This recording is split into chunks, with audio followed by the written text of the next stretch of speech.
Oui. Baïla. Oui, la CEDEAO. C'est vous d'ailleurs qui avez commencé à traiter cette information. Oui, je suis prompt là sur ce sujet. Bien entendu. Vous savez, la CEDEAO aurait dû faire tout simplement un communiqué pour accueillir le nouveau putschiste civil en son sein, parce que c'est de ça qu'il s'agit. C'est tout simplement un coup d'État constitutionnel qui a été perpétré hier par le président Macky Sall. Et c'est pas encore entériné, hein, parce non, que, regardez, justement, les religieux, la classe politique, les syndicats... Non, le conseil je vais vous aider. Ouais. Ce n'est même pas entériné, vous avez raison, et je vais vous aider. Même le décret que Macky Sall a évoqué dans son discours, vous avez vu, M. Khalifa Sall dit qu'il attend la publication. Parce qu'il se dit aujourd'hui au Sénégal que ce décret n'existe pas parce qu'il n'a pas encore été contresigné, ce que la loi l'exige, par le Premier ministre, Amadou Ba. Donc, apparemment, il y avait des tractations là-dessus. Mais lorsque vous prenez le communiqué de la CEDEAO, qui prend note de ce qui du report et qui, dans des termes diplomatiques, appelle, je précise, parce que c'est très important. Non, elle prend note d'abord du... Il y a 3 paragraphes, je les ai vus. Elle prend note d'abord du report. Ensuite, elle dit qu'elle est préoccupée par les conditions de ce report. Mais elle prend note d'abord du report.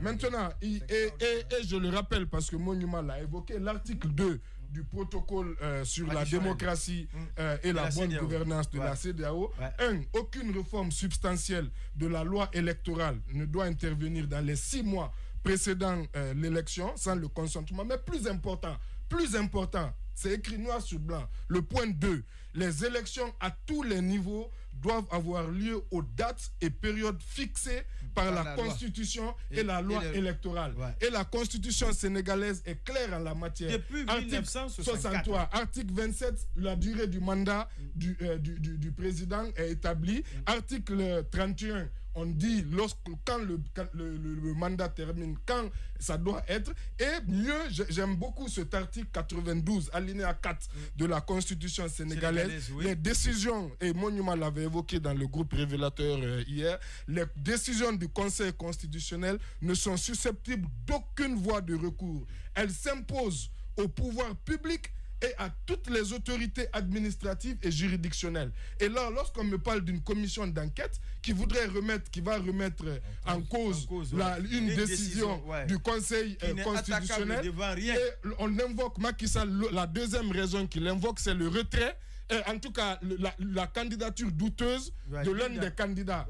Or, la Constitution aussi précise, en cas de retrait d'un candidat avant le premier tour, qu'est-ce qui va arriver? Après le deuxième tour, qu'est-ce qui doit arriver? Et dans tout ça, c'est le Conseil constitutionnel qui fixe les nouvelles. En aucun cas, un président dont le mandat est à échéance. Donc, c'est tout simplement Macky Sall est pris de vitesse par la stratégie d'Ousmane Sonko, qu'il pensait qu'une fois qu'il était éliminé, c'était fini, tapis vert pour Amadou Ba.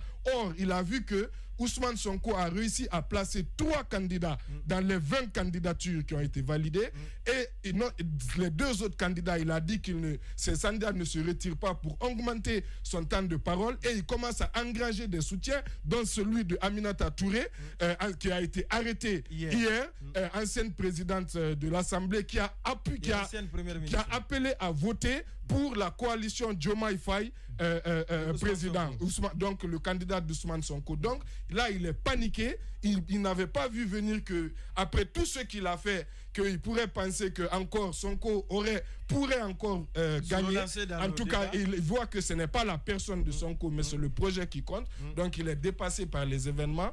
Mais on suit la suite. Les mêmes causes produiront et les mêmes causes produiront les mêmes conséquences. Wait and see. Le même chemin conduit au même endroit. Voilà.